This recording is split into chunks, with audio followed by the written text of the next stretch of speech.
Al söz. Ya alça professor.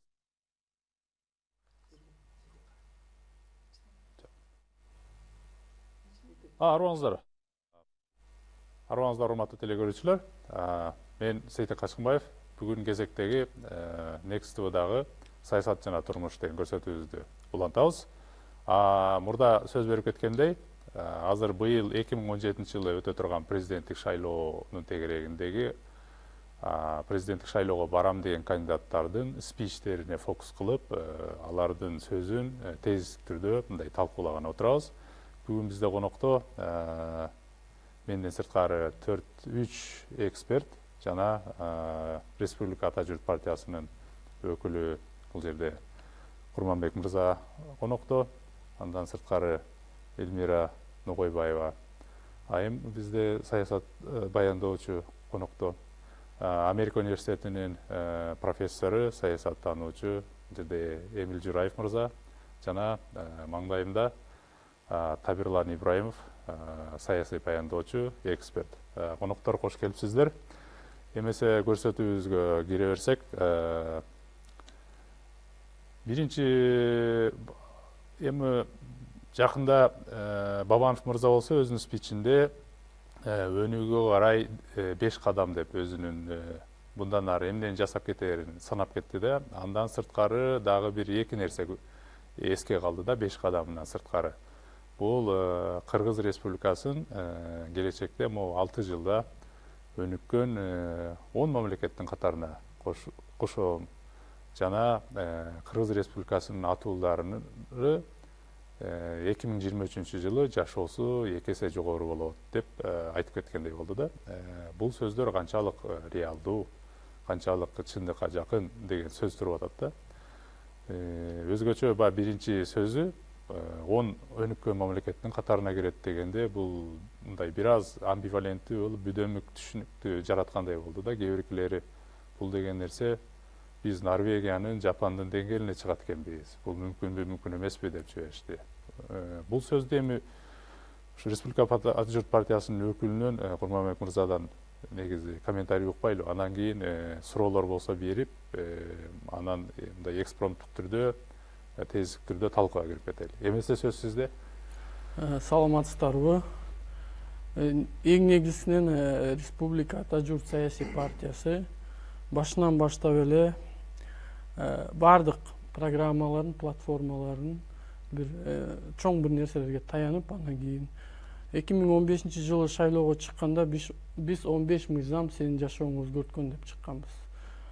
Бул президенттик шайлоого биздин лидерибиз ошо 5 кадам деп атты. Башка партиялар, башка саясатчылар алар жөн эле айтып кетип атат, кандай эмне болот, мен ага баа бергим келбейт. Бирок бул жерде конкреттүү түрдө эмне кылабыз, кандай кылабыз, адамдын жашоо кандай деңгээлде өзгөрүлөт, жана 2 эсе жакшы жашап кетет деген айтканы, ал ушул казыркы биздинки бүгүнкү ВВПны алганда бир $1000, $1200 да. $1100. 10%тен өнүксөк 2023 жылы биз $2000, $2100 көтөрөбүз деген мүмкүнчүлүк бар. Бул бир. Экинчи, жанагы 10 өнүккөн мамлекеттин арасына кошом деп айткан жок. Аны эл туура эмес түшүнүп алса керек. Эл эмес эми серепчилер, эксперттер, башка ал 10 өнүгүп келе жаткан мамлекеттердин арасына кошом деген сөз болду. Биякта карап көрсөк болот, кайсыл өлкөлөр кирип атат. Ошол өнүгүп Эстония кирип атат. Биринчи болуп постсоветтик союз арасында, мамлекеттердин арасында Эстония экен. Моңгол мамлекети 20% дейт, жылдык өнүгүү темпи. Бул жанагы индекс, ал ушул адамдын өзүнүн ушул мамлекетте жашаган сезими да, кандай сезет ошо. Араб өлкөлөрү бай өлкө болсо дагы алар бизчилап өзүн эркин жүрө албайт, эркин сезе албайт. Кээ бир мусулмандык эмелер бар да, ошондой негизинде акта. Бизде болсо бардык жагынан башка дагы бир индекстерди карасак, биз 13-чү эме экенбиз. Жашоо адамдын мындай өзүн казыркы жакшы сезип аткан эмесичи. Бул эмне деген, кошуналарың менен кандай мамиледесиң, кошуналарың жардам береби, көчөдө сага элдин мамилеси кандайбы деген дагы бир сурамжылоолор жүргүзгөндөр да. Алкыш, жооңузга алкыш. Мындай айттык, биринчи суроонун тегерегинде бул GDP-ни азыр $110 болсо, 6 жылда 10%-ын өнүктүрүп, буну $2000 чейин чыгарсак болот экен. Демек, бул мүмкүн экен деп айтып атасыз да. Анан экинчиси, бул 10 өнүккөн мамлекет эмес, өнүгүп келе жаткан, динамикалуу өнүгүп келе жаткан мамлекеттин катарына кошобун дептир да. Анан азыр ушул жөнүндө отуруп, азыр Тамирлан мырза айтып кетти да, буга чейин өз ара сүйлөшүп атканда, бул GDP-ни 2 эсе көтөрүү, бул ар бир үй бүлөнүн 2 эсе бай болуп кетишине алып келет деген бул кепилдик жок дегенди айттыңыз да. Бул сиз эмнени айттыңыз эле? Ну, это первое, да, что, то есть автоматическое, механическое увеличение, что ли, да, нашего валового внутреннего дохода, ну, или бюджета, не означает, что каждая наша семья одновременно автоматически станет богаче, да, в 2 раза. Это первый посыл. Второй посыл все-таки вот касается того, что то, что Курманбек говорит, что не так поняли Бабанова. Ну, в принципе, я несколько раз прочитал, потому что мне интересно по роду моей деятельности, что именно сказал Бабанов. Там написано было так в выступлении, то, что так и пресс опубликовал, что в ближайшие 6 лет Кыргызстан войдет в число 10 развитых стран по индексу процветания. Я специально посмотрел, что это за индекс процветания. Это очень серьезный индекс, там очень много всяких компонентов. На сегодняшний день Кыргызстан находится на 77-м месте в этом индексе процветания. Но очень, конечно, хотелось бы нам всем за 6 лет войти в десятку. Но в этой десятке там находятся такие страны, как Норвегия, Финляндия, Сингапур, Швейцария и так далее. То есть, ну, я думаю, что даже при том, что если там супер какие-то успешные реформы в нашей стране будут проведены, даже при этом Кыргызстан, конечно, в ближайшие 6 и даже 10 или 15 лет десятку вот, стран по этому индексу процветания, конечно, вряд ли сможет войти. Поэтому здесь просто вопрос о том, что я понимаю, что любой политик хочет задать какую-то динамику, какую-то цель показать, да, пусть эта цель даже преувеличена.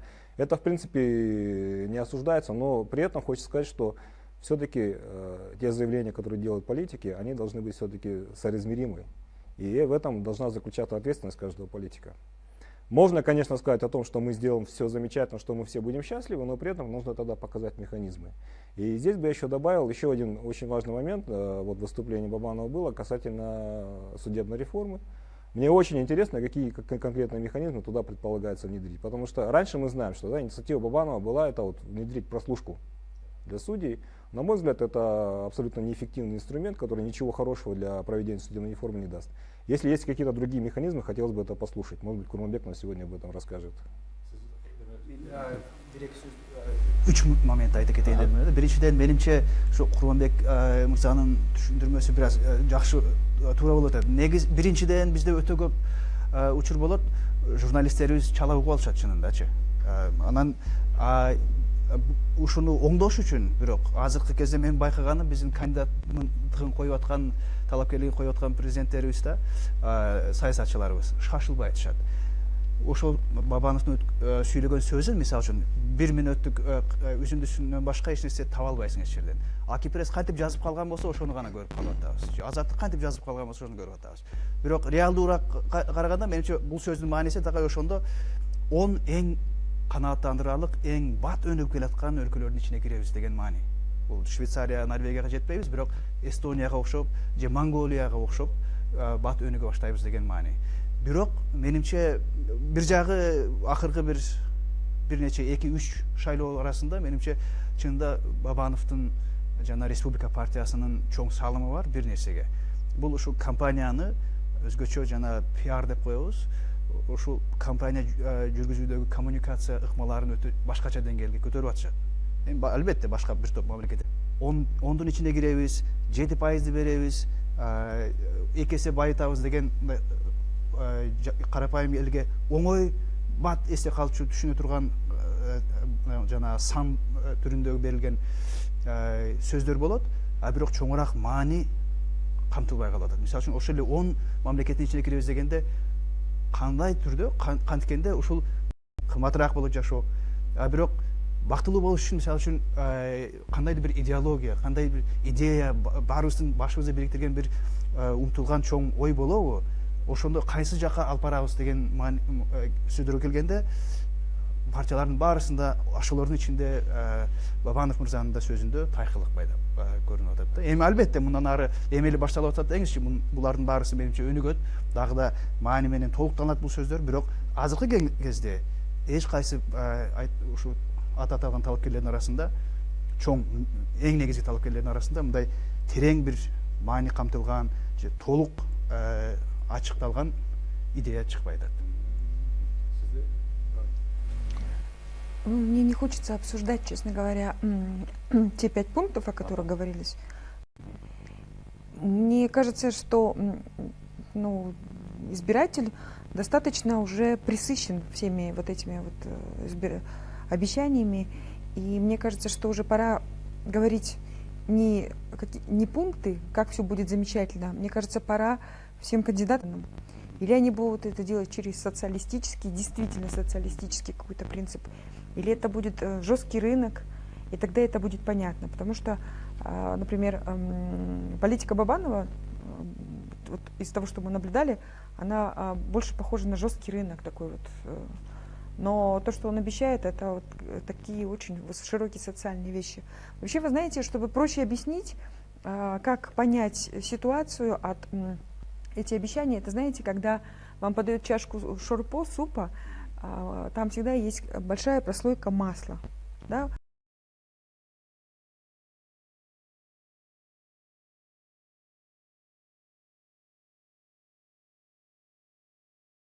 Популизм — это вот тот самое масло, которое мы убираем, и этот индикатор излететь в десятку, даже в двадцатку, потому что нужно понимать, что многое зависит далеко, не только от президента, даже будь кто бы это ни был, потому что есть разделение полномочий, есть просто системные какие-то проблемы. Поэтому, мне кажется, нужно быть реалистичным. Другое дело, что как это подается. Мне кажется, имеет смысл еще поговорить, бессмысленно говорить о том, что предлагается. Практически, если мы посмотрим все съезды, 90% будет одинаковых пунктов. Мне кажется, очень важно, как люди об этом говорят и как это преподносят. Как вот другие, как Рита Карсартова, как Камила Шаршикеева, там, еще там несколько кандидатов, они подали. Да, тактап ала турган суроо экен. Ага чейинки бир маанилүү нерсени экөөңүздөр айттыңыздар да, азыр мага көбүнчө эсимде калды. Бабанов болсо моундай нерселерди убада кылып атат, бирок амбиваленттүү, мындай кичине туман сыяктуу деп айтып атасыз да. Сиз дагы айттыңыз, мурда сот реформасында Бабановдун инициативалары бар эле, бул аларды тыңшаш керек эле депчи, бирок тыңшаган бул андай деле натыйжа бербейт экен. Чынында Бабанов мындан ары сот системасын кантип кылган атат деп айттыңыздар да. Сиз дагы айтып атпайсызбы, буну кантип кылабыз депчи. Мага дагы кызык да, мындай буну негизинен политологияда буну developing policy деп коет го. Бул мындайча айтканда биз мындай биз проблеманы идентификациялап бүттүк да, биз азыр билебиз эмне проблема бар экенин. Бирок ошону кантип ишке ашырабыз деп атат да, каким образом деп айтып атабыз. Сизге ушундай конкреттүү суроо болду. Сот системасын реформасын кантип ишке ашырмак? Сот реформасын жүргүзүүдө аерде бир эле адам ошол сотко болгон кандидатты угабыз, телефонун угабыз, тиги бул деген эле жок. Аерде комплекстүү иш чаралар көрүнгөн, анын баарын айткан. 2015 жылдан бери айтылып келатат. Биринчиден ошол сотторду окутуш керек деп, чоң бир соттордун институтун түзүш керек деп. Ошол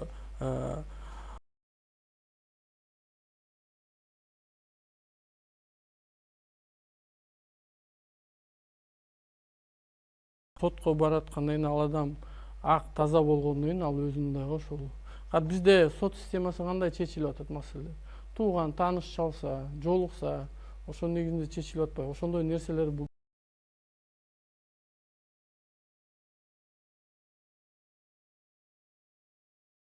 Ошонун ортосундагы бир тепкич, жана ал айтып аткан нерсе.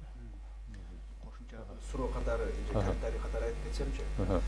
Бул сот системасын реформалоо деген бул биз канча жылдан бери келаткан чоң маселе да. Анан өзгөчө азыркы бийликте президент Атамбаев баш болуп 2011-12 жылдан бери сиз жана так сиз айткандай комплекстүү түрдө сот реформасын жүргүзөбүз деп бир топ программалар, проекттер жүрүп атат, толтура иш чаралар жүрүп атат. Натыйжасын эми көрүп атабыз мынакей кандай болуп атканынчы. Күн сайын чачты тике тургузган сот чечимдери чыгып атат. Сот деген процесс жок болуп атат. Мисалы үчүн ушу Бабанов сыяктуу, Сариев ким болбосун, менимче Сейтек мырза айтып атпайбы, проблеманы билебиз деп. Бирок аны тактап алышыбыз дагы зарыл менимче.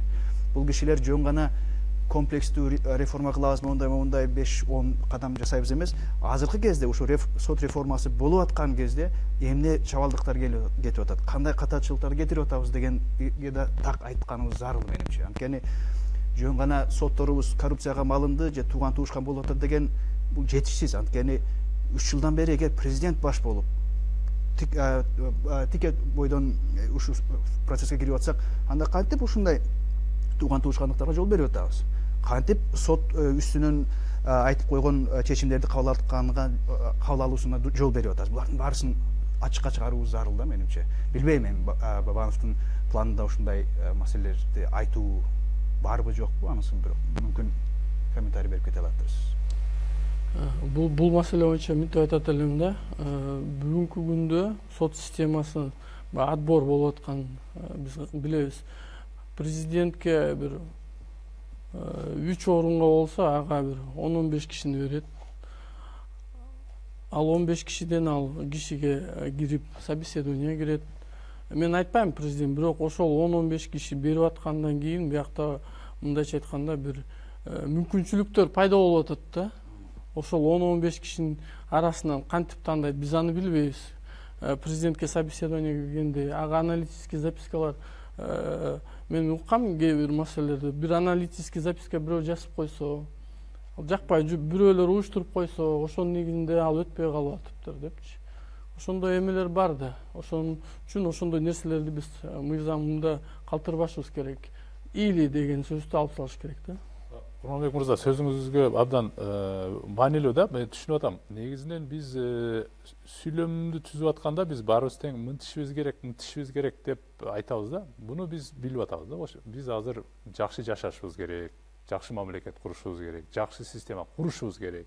Бирок маанилүүсү ошону кантип курабыз деген нерсе өтө маанилүү болуп атат да. Биз ошону билип деп айткан жок. Бабаны биз бүгүнтөн баштап биз муну курабыз деп 20 жыл күтпөшүбүз керек деп айтты. Убакыт келди. Биз дайыма эле мына Өмүрбек Токтогулович ошол курултайда айткан сөздөрүн баары ар кайсы жактан критика. Башка бир да саясатчыны мынча критикалаган жок. Анткени бу жерде Өмүрбек Токтогулович кыска мөөнөттө кандай жол менен барам, эмне кылыш керек, элдин жашоосун кандай кылпым, ошолордун баары айтылды да. Башка саясатчылар антип айткан жок, анткени алар жоопкерчиликти алгандан коркушат. Ошону бу жерден жоопкерчиликти алгандан биринчиден корккон жок. Экинчиден башка саясатчыларды деле көрүп атпайлыбы? Жумушка эрте келем, кеч кетем. Бул программасы болуп атпайбы кээ бир кандидаттардын, туурабы? Ага караганда бу жерде конкреттүү түрдө эл кандай жашаш керек, канчанчы жыл ошого келебиз деп мындайча айтканда бээне берди да, образ берди. Мына 6 жылда мен президенттик срогумда могу нерселер аткарылат деп конкреттүү. Кийин 6 жыл өткөндөн ошол 5 кадамдын эмнеси аткарылды деп аткарылбаган болсо, суроо берсе болот ал адамга. Калган кандидаттарга эмне суроо беребиз? Анткени алардыкы общий, фразалар общий, биз мындай тигиндей деп эле. Сиздердики мындай общий эмес, так конкреттүү. Биздики так конкреттүү. Бул курултайда айтылган нерсе бул жөн эле платформа болду. А ошонун негизи кандай жол менен барабыз, эмне кылабыз, ошо конкреттүү механизмдер менен буйруса жакынкы арада ойлойм угасыңар. Андан кийинки суроодо мындай маанилүү суроодой болду, мындай бүдөмөк ар түрлүү сөздөрдү айтылып кетип атат. Теги курултай көтөрүлбөй эле дагы башкача деген сөздөр болуп. Бул жөнүндө дагы комментарийиңизди уруксак. Силер жакшылап башынан баштап ошол курултайды карасаңар, бул курултайды Бабанов чакырган жок, Апаз Жумагулович айтты. Биз курултайда ошо 15-16 кишинин атын атады. Ким муну эметкен. албетте мунун баары биздин партиянын штабы менен баары бир согласован. Бирок биз ачыгын айтканда мына мен өзүм Мысык Ата район боюнча штабты жетектейм.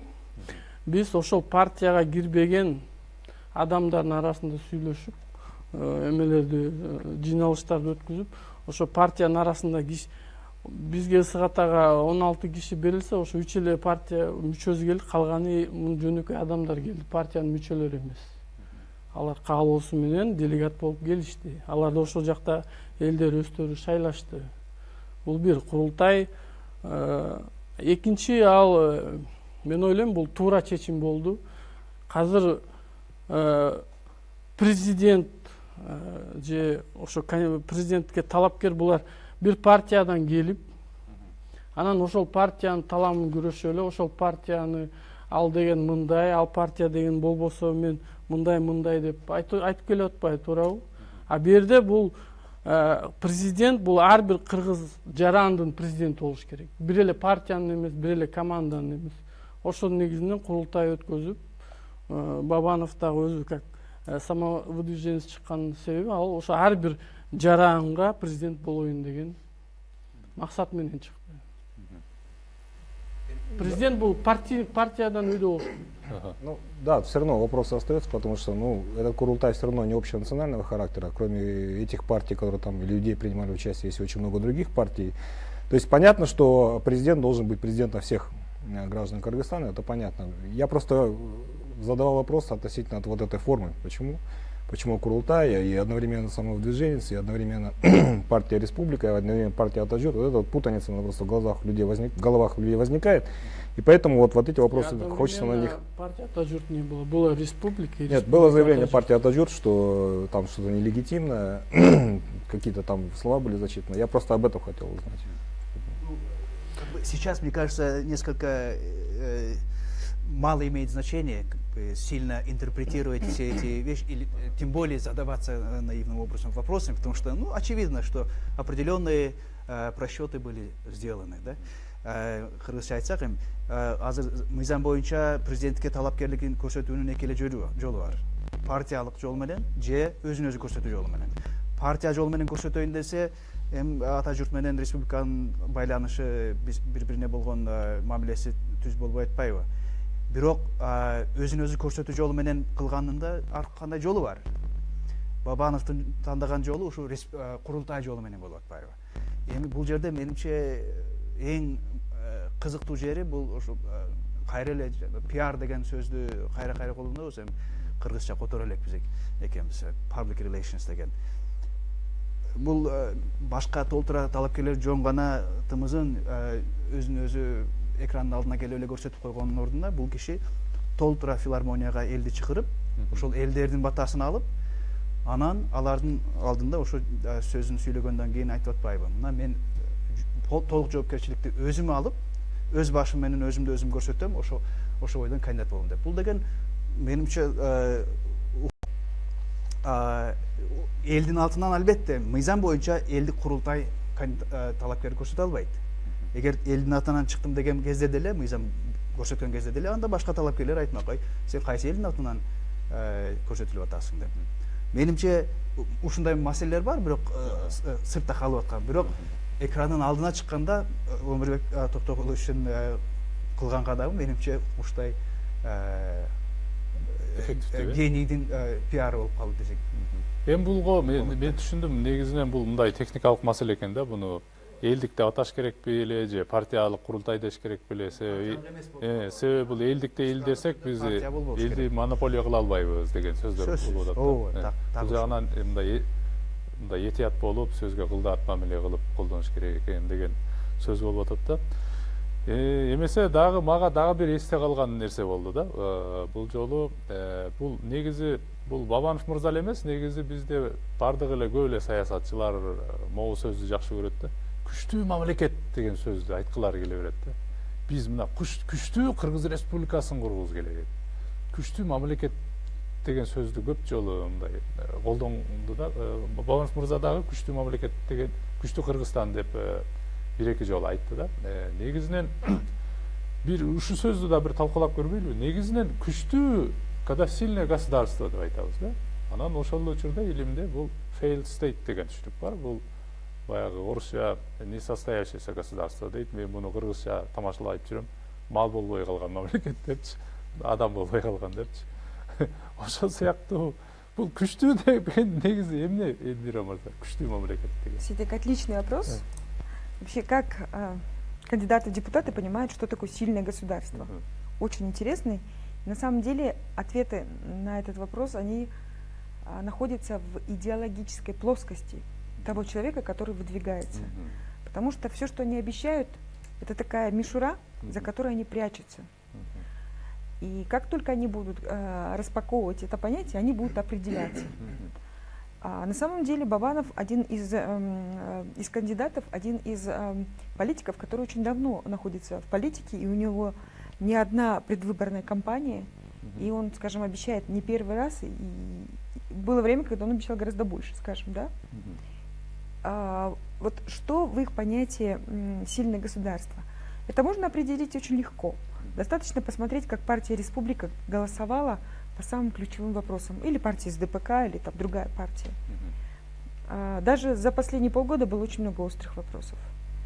Очень многие говорят про сильное государство, но когда речь идет о внешней политике, они становятся максимально лояльными. И по ключевым вопросам это видно. Сегодня вопрос Сирии опять актуализируется.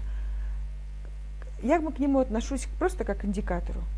И вот это уже не первый съезд, где кандидат об этом ничего не говорит. Много воды, и самый стратегический конкретный вопрос остается не озвученным. Сильное государство – это независимое государство, действительно.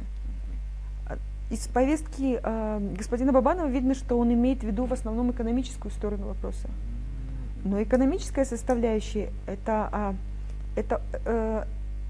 да, этого люди хотят, но там же есть еще дальносрочные вещи. Например, у нас все игнорируют в основном социальный момент. Это такая же ловушка, капкан, как миграция. Когда в нашей стране первые люди государства говорят про миграцию, они говорят: замечательно, у нас есть миграция, у нас люди привозят деньги.